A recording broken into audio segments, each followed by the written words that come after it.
And welcome everybody. We are coming to you live. This is Yonkers Voice. We are coming to you live from the downtown fantastic Mexican restaurant called Dos Marias, which you will find at 200 New Main Street. And you got to check out their Taco Tuesday. I'm sorry, folks. Their Taco Tuesday, folks, the best in town.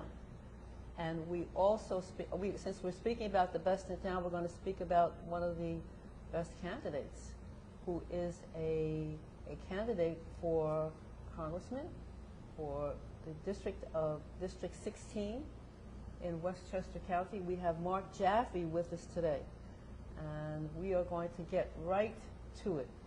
Mark, you are the CEO of the Greater New York Chamber of Commerce, correct? Okay. Now, the purpose of the Greater New York Chamber of Commerce is for business networking, to bring businesses the right laborers, to bring laborers to the jobs, to be able to network and connect towns with better businesses. So how are businesses doing now in this economic climate? Thank you, Ardina. And we do connect businesses. We champion small businesses and entrepreneurs. In fact, if I'm elected to Congress, let it be known right here that I'm going to champion a $1 billion corporation tax, because we need everybody in this tough time to pay their fair share.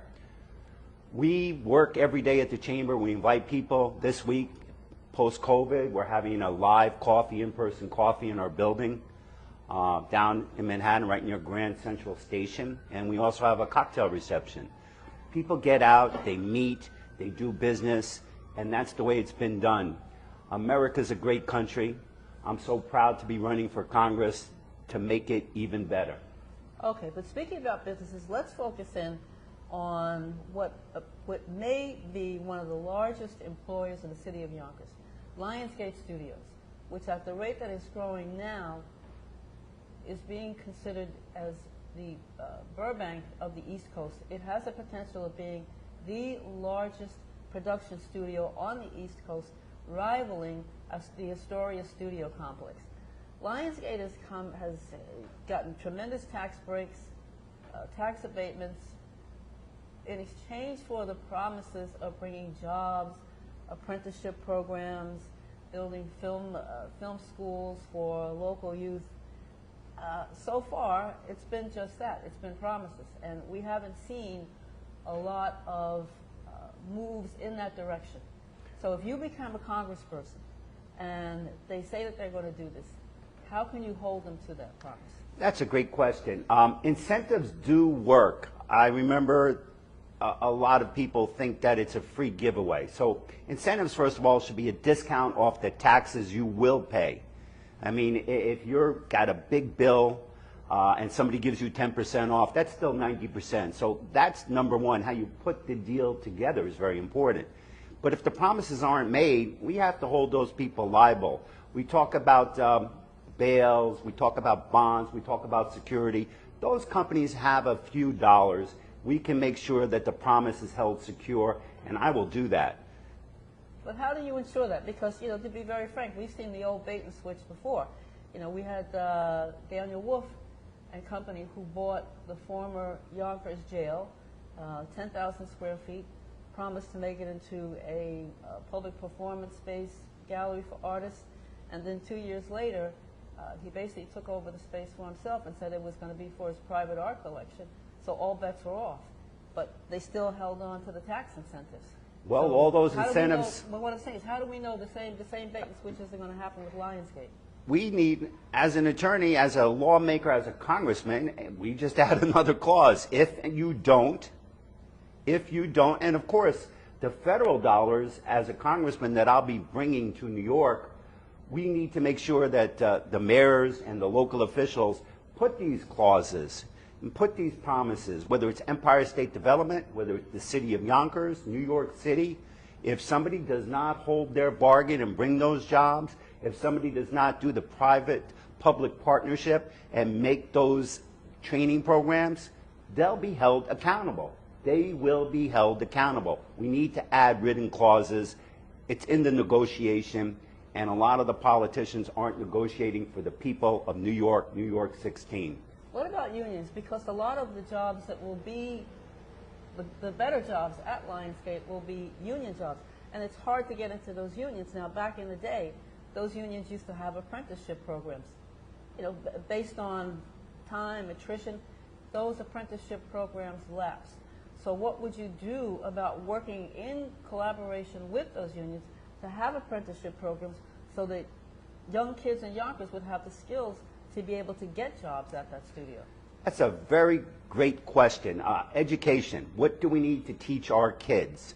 We do socialize them in public schools. It's a very important... But I'm not talking about just teaching our kids. I'm talking about union apprenticeships specifically. Well, I was going to quickly go through teaching our kids, and as they grow and they go to colleges and trade schools and as they get into a job, I believe in earning while you learn.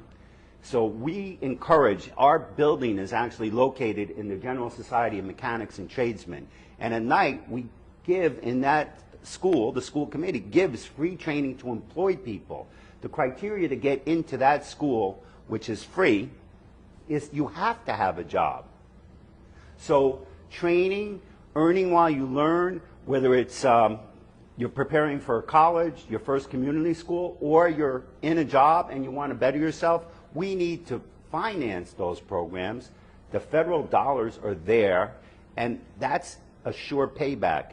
Education leads to more productivity, and that's what America and the way we like it is all about. Everybody that wants a job should have a job, and it should be a good paying job. We raised the minimum wage. As a business group, I took a lot of heat from business leaders.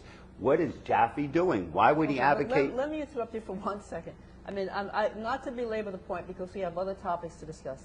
Years ago, there was a cinematographers union. There was also IATSE, which was the sound union, and Local 1, which was the stagehands union. Now, a couple of those unions specifically had an agreement with employers to train people to have an apprenticeship program. There was a 2-year, 3-year apprenticeship program, and at the end of the apprenticeship program, they were able to gain access to employment in jobs which hired IA people. So rather than having a broad scope of apprenticeship, what would be done to work specifically in cooperation with the unions to get young people into the business? Well, at the beginning of this interview, I talked about incentives. So again, everybody can be incentivized. But then you set the goals up, and if you don't hit the goals, just like Aaron Judge's contract, they didn't pay him everything he wanted. They left room for him to hit more home runs and win more ball games, and then he gets where he wants to be. We need to incentivize people and the unions to hire the people that we're helping them train.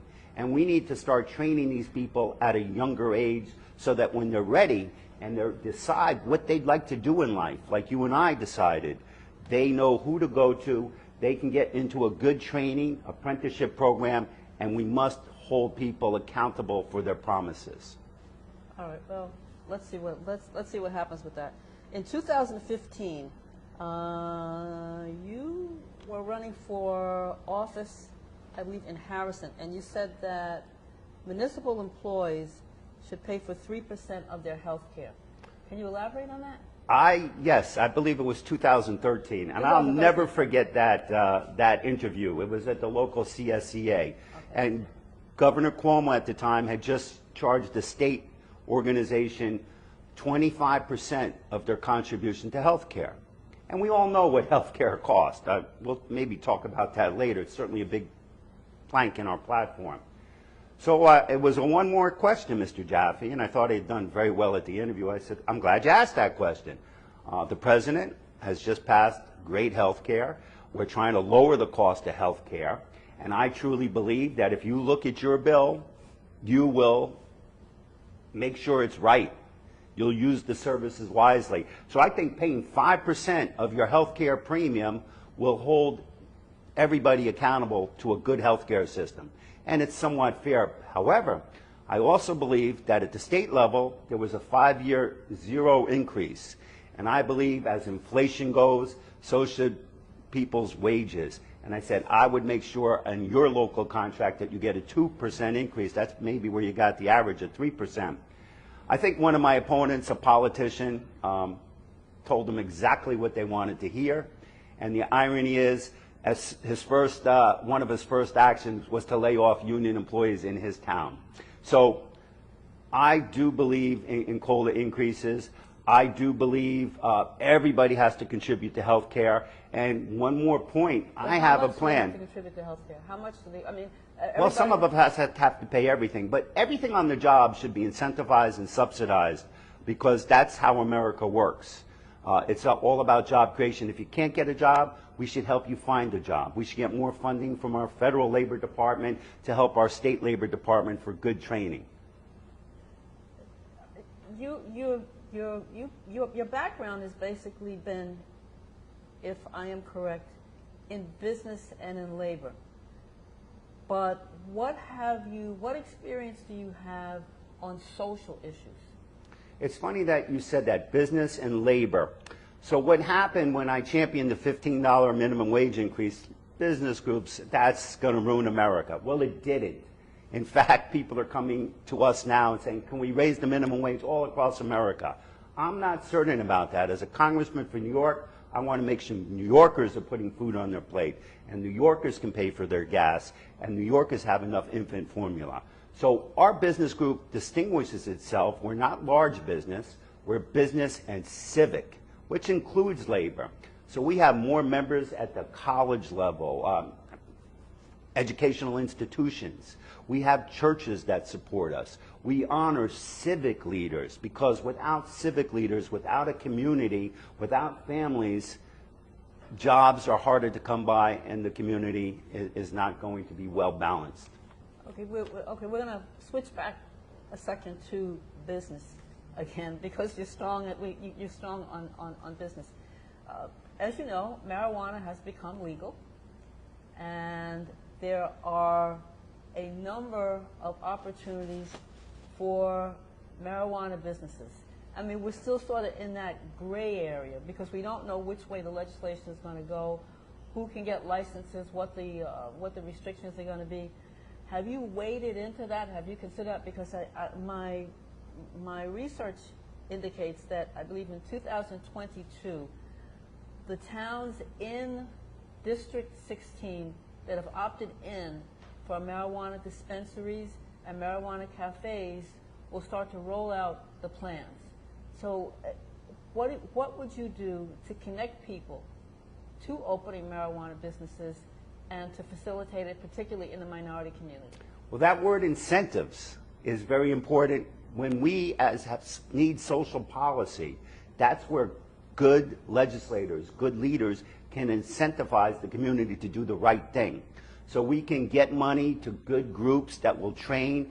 We need to streamline, and Mayor Eric Adams in the city is doing a great job of this. George Latimer in the county is helping to streamline business applications, the complications, whether you're a politician trying to comply with New York State Board of Elections rules that are so complicated and convoluted. Same things happen in the small businesses. So we need to incentivize and get money. But we're not talking about we. We're talking about you. What would you do? Let's say if Joe Schmo wants to open a marijuana not a marijuana dispensary, but a marijuana cafe over on Warburton Avenue. What is Congressman Mark Jaffe going to do? What kind of program is he going to have? What kind of satellite organization is he going to have in the city of Yonkers to be able to help Joe open this legal marijuana cafe? Well, there's a great Yonkers Chamber of Commerce. There are many great groups, and we know about the divide, and we want to help minority business owners. We can get the NAACPA, we can get church groups, we can provide them training money, but more importantly, we have to write some laws about who can get these permits. These permits need to be regulated. Can't just give it to anybody. And to get the permit, to regulate it, there's training. The training teaches you. It motivates you. It makes you a better operator. And of course, if you're breaking societal rules or norms, you should be held to account in terms of warnings and fines, because it's going to be, an inroad that's going to get some people mad.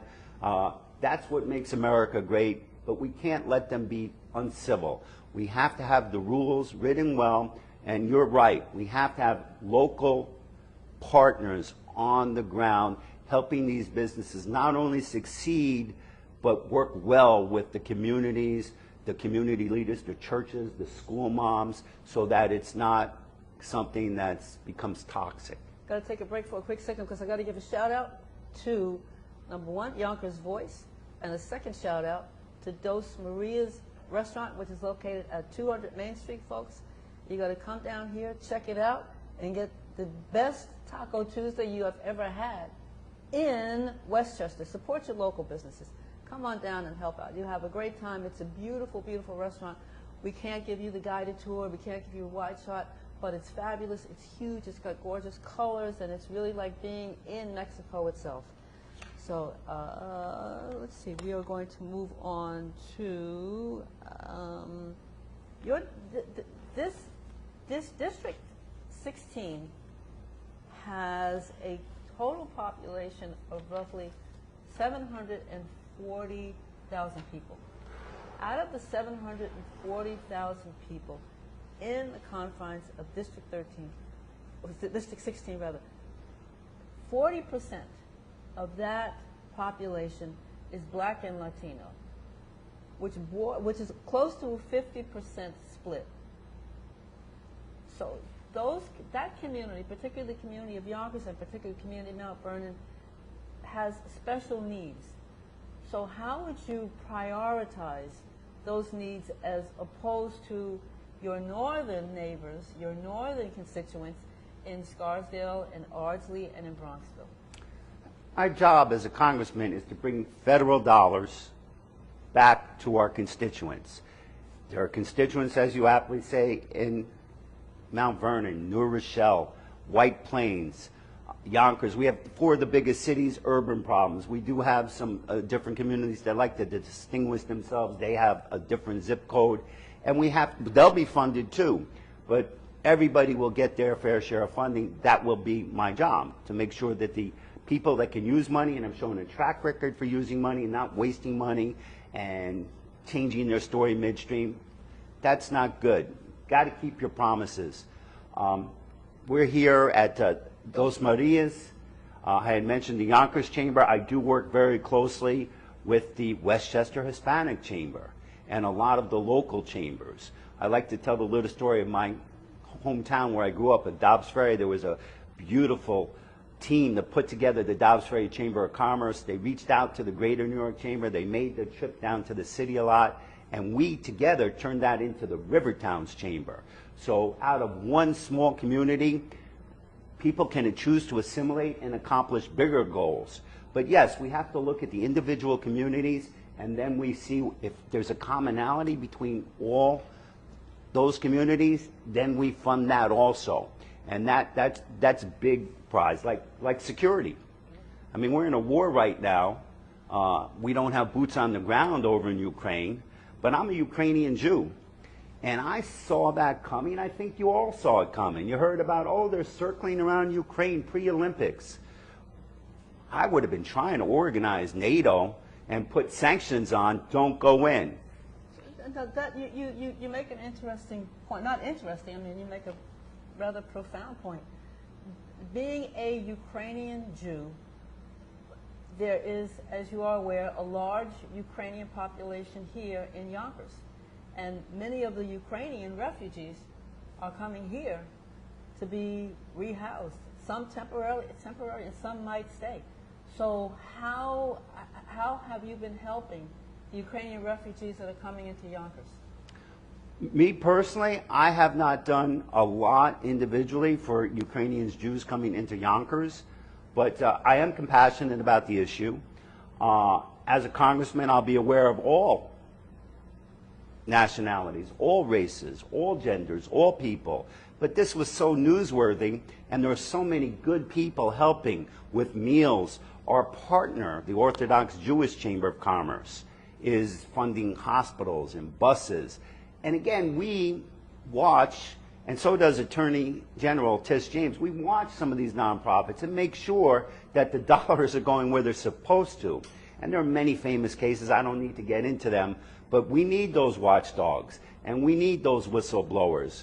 In fact, it reminds me real quickly, I'm sure a lot of the audience has seen Al Pacino in Serpico, and we talk about good cops and bad cops, but I want to pass something like the Serpico bill, where good cops, we'd fund it if they get the goods on somebody doing something bad. They get a big incentive so that there will be no bad cops in those precinct houses. If I may interrupt, on the issue of immigration, if I can be frank, there is some trepidation that there'll be more favoritism toward Ukrainian refugees as opposed to refugees that come in from third world countries. And how would you have an equitable apportionment of That funds is a very good question. for refugees all across the boards, regardless of what country they come from? Well, you heard my answer to you, and it's coming from my heart. I am a Ukrainian Jew, but I'm not jumping just on that bandwagon. We have so many problems, so many people coming in. We need to have that equitable pro rata and have people assimilate and provide them the basic necessities, regardless of where they're from, regardless of their background. And that's the kind of belief that I've lived through. You had asked me a question about 2013. I could take you back to the town of Harrison, where my 3 children went to public school. And we were very involved with the PTAs, and we saw the rich younger schools versus the middle class younger schools. And they all ended up in the same high school. And we had a fight on our hands to talk about the equity PTA, to make sure that everything was shared, because we're all going to the same high school. And that goes back to our trade schools. We're all going to the same community. We all want the same good jobs. But we're not getting the same good jobs. That's why I'm running. I think I'd be a better leader and a stronger voice for everybody. Okay, let's talk. I know that your time is limited, so I'd like to talk about your opponents and cover a couple of points. Before District 16 was redistricted, your opponent, Jamal Bowman, had a portion of Riverdale, the section that butts up against the southern tier of Yonkers. There is a proposal of a 160-bed homeless shelter at the junction of 261st and Broadway and the edge of Yonkers. There's been a lot of concern about who these men are, what kind of impact they're not only going to have on the northern Riverdale community, but what kind of impact they're going to have on the southern tier of the Yonkers community. Previous police commissioner did state some trepidation about having it there. Your opponent, Jamal Bowman, signed on to it. So where do you stand on that shelter? Even though it's in Riverdale, it still has an impact on Yonkers. Well, there are ways to mitigate impacts.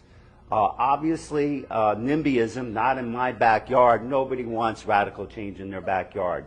But there are certain things a good community needs. And people can't be homeless. We have to train them to be not homeless. We have to subsidize them to be not homeless.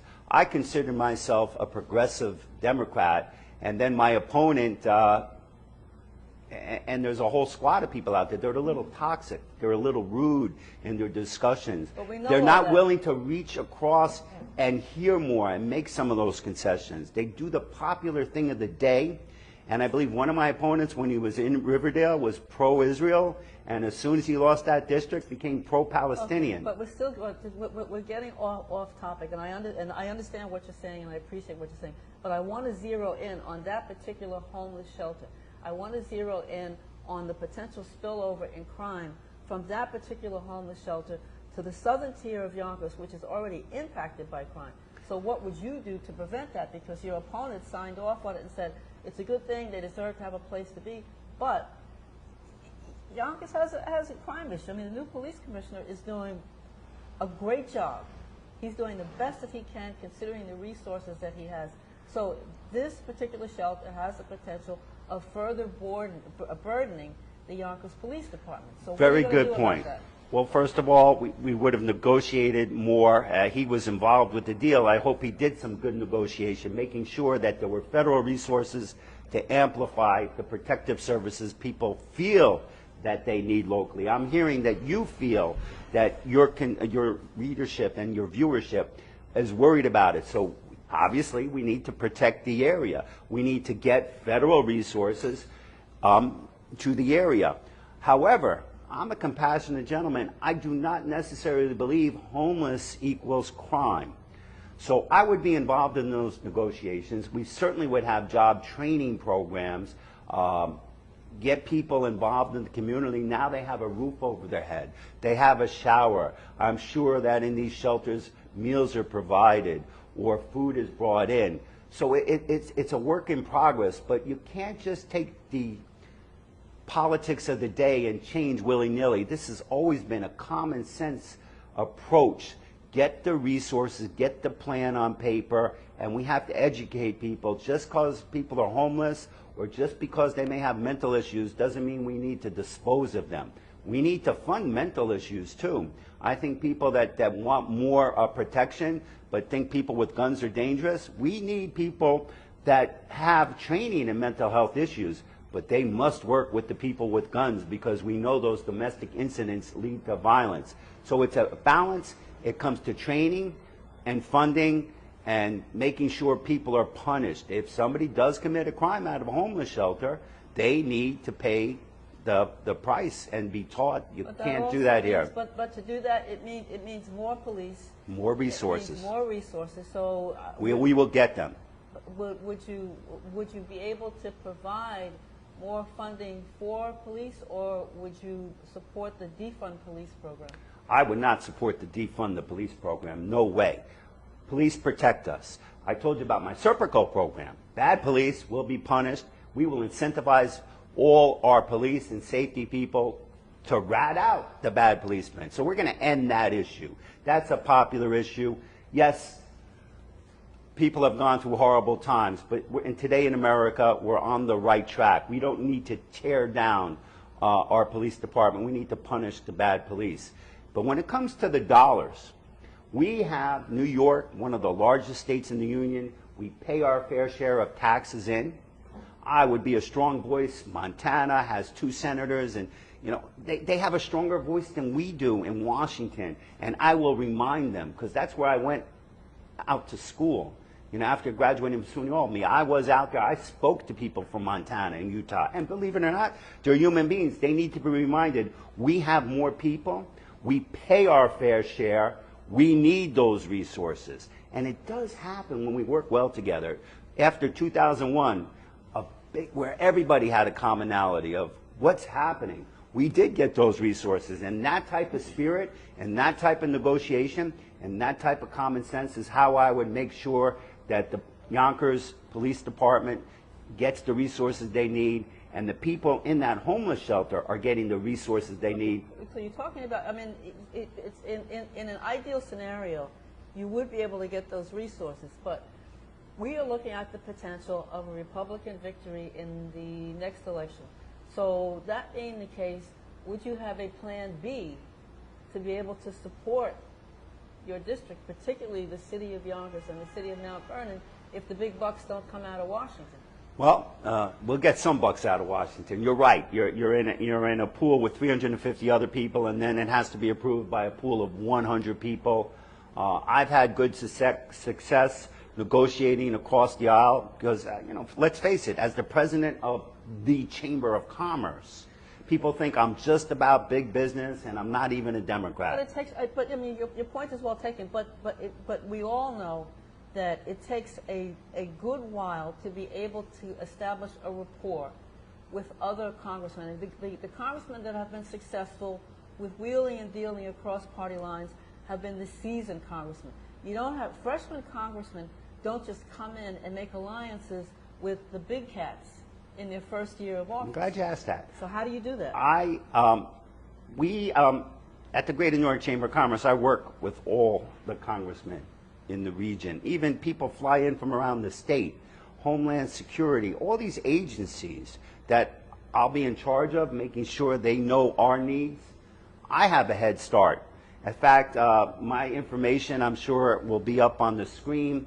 As a Chamber of Commerce leader, I think we've impacted more good legislation than all my opponents combined. And what is that legislation that you've impacted?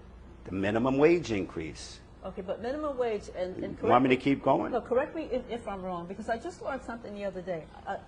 When we talk about minimum wage is $15 an hour, correct? But I recently read that if you are in the service industry, such as a waitress or a bartender, that you're not making minimum wage. You're making $8 an hour. Okay, that's So a very good point. And in every program, there are little carve-outs, exceptions, and there's reasons for them. They're debated, negotiated by lawmakers, whether it's at the local level or in the congressional level. So you're not sending a rookie to Congress. In fact, the incumbent in this district, in my opinion, is a rookie. But the He was $8 sent to Congress 2 years ago. And we have higher inflation, we have higher gas prices, we're out of war. But let's but talk he about has not developed those ties yet. But the but the $15 minimum wage is in some ways a misperception of how people are being paid. Because not Yes and everybody's no, getting because $15 it's an a hour. tipped wage exclusion. Okay. And when I was a young waiter, the enforcement was different. We've always improved the enforcement. More people are getting paid on credit cards. We can anticipate. And I know the Labor Department comes in and says, wait, you've worked here 40 hours a week and you say you make no tips. They come in and investigate. You don't just take the claim at face value. So if there is a place, and I do believe I know a lot of restaurant owners, trust me, and the waiters, the tip service employees that are under that exclusion aren't getting the minimum wage, that needs to be adjusted. However, and a lot of people don't want to believe this, many of the tipped employees are making more than minimum wage, and that's why it's such a popular field for people that are energetic and friendly and want to make a lot of money and have flexible hours. But there are those that aren't. There are those, even though everybody's touting the $15 minimum wage, there are those that are still working for $8 an hour plus tips. So I don't know how you police that. Well, yes, you're exactly right. And we could talk about this for a long time. $8 an hour plus tips should be more than 15. If it's not, how do you police it? There's a Labor Department, number one. And let's just leave it there. There are many other resources and complaints, and you could write your congressman. And I will make sure your Labor Department investigates that claim. And if it's wrong, you'll get the readjustment and somebody will be punished. Okay, I know we're getting down to the time crunch, so I have two more questions. I'll be brief, but I also want to give a shout out to Dos Maria's Restaurant, which has been gracious enough to provide the space to host us today. They're located at 200 Main Street, folks. Come down and check out their Tuesday tacos, which is the best. They also make a mean margarita, so come down here and hang out a little bit. Give your local business the business. Your other opponent is Catherine Parker. Catherine Parker is a climate change, not a climate change expert, but one aspect of her political strength is climate change. Now, Yonkers, there are poor areas in Yonkers and in Mount Vernon that are subject to what's called heat maps. The heat maps show that those areas have higher electric rates, they have higher health costs because they don't have trees, they don't have air conditioning subsidies. They're just neglected areas. So what would you do to address that? Well, we did something, one of the things that we did early in Bill de Blasio's career, besides his pre-K, which was brilliant, and again, we have to talk about the funding of that maybe next time. But when you're looking at climate and environment and you're looking at urban density, one of the programs we did is we let people build higher, and obviously there are sunlight laws and view laws and all that negotiation done by community boards, and we talked about that a lot today. But we had more space on the streets. So we got that little bit of that cooling effect. But again, we need to remind the rest of the country that we are housing and servicing more Americans. And the proof's in the pudding. We're sending more money to Washington, and everybody knows it, and we need to talk to our leaders about getting the bacon back, But so we to need to speak. talk to our leaders about getting the bacon back to Yonkers specifically, because this is where we're doing the interview. These are the people that need the service the most. You know what I love to say? You also know, I was born in Yonkers, and 2 days later, my mom took me home to Dobbs Ferry. There But you go. Yonkers has always been in my heart, and if I win this election, I'm going to throw a party over at the Hyatt Regency, because that's the hospital I was born in. And we're going to figure out right what floor it was on, and we're going to have a nice little party there. Can't beat that, so you have an obligation to your hometown. And one more question. Let me answer the Catherine Parker question. I mean, if I was on the county board of legislators and I was in charge of the Environmental and Energy Committee, I think, anyway, look at your Con Ed bill and see if you're happy. And I could tell the National Grid story. One of my members called. National Grid is the Con Ed in Brooklyn and Queens. They said, I just spent a lot of money. I signed a 10-year lease. I built my restaurant out. 9 months later, I needed to open it up. And they said, oh, there's a moratorium on new gas hookups. That's not the way to do it. But to make a long story short, 110 days later, after we briefed the governor's office and met with Tish James, National Grid paid $36 million, and that was distributed between 1,000 people that were discriminated against by a multi-billion-dollar industry. That's the kind of congressman you're going to get and leadership you're going to get if you send me to Washington, D.C. I want to end on that note because that is very, very strong. But there's still this dangling question, and my final question is about Roe v. Wade. Regardless of what side you stand on Roe v. Wade, there is going to be a proposed influx of women coming into the New York area seeking abortions. So it's two factors. It's one, about funding the abortion clinics. Two, about protecting the abortion clinics from violence when and if these women come here. So what is the plan for that? Well, funding, key. And there have been a lot of rallies, and as somebody who's running for office, I've been at them, listening to the great speakers and the heartwarming stories about women, my wife, my daughter, all women need to be respected. The fact that we have a model code and we are one of the safest and best states just about on everything, certainly now on abortions, we would anticipate that people are going to be coming and using our services. We need to tell the federal health agencies it's time to pay up. And on the other side, I believe the county legislator, I know the state, Kathy Hochul, and then hopefully when she gets reelected and Delgado gets reelected, we're going to make sure that there are rules and regulations. I know Andrea Stewart-Cousins and Carl Hasty, and now even George Latimer and the county legislator are making rules as we speak to protect people that are violating the safety and the peace of mind of people. And that's why we need to bring money and resources to our protection. The peace of mind when you have to look over your shoulder or wonder if your kids are being sold fentanyl because we don't want police watching. Yes, we do. We want good police helping to keep our communities safe. We want strong laws to protect people from being harassed. And on that note, we're going to end it, folks. Thank you so much for watching. Once again, Dos Maria's Restaurant, 200 New Main Street in Yonkers. It's a beautiful place. And we want to thank our candidate for coming in, Mark Jaffe. And we also want to give a shout out to Yonkers Voice. Keep watching Yonkers Voice. Ben Russ is the hardest working guy in show business who brings the news to you live every day, 24/7. You can always reach him. You can always call him. Keep watching, folks. Enjoy.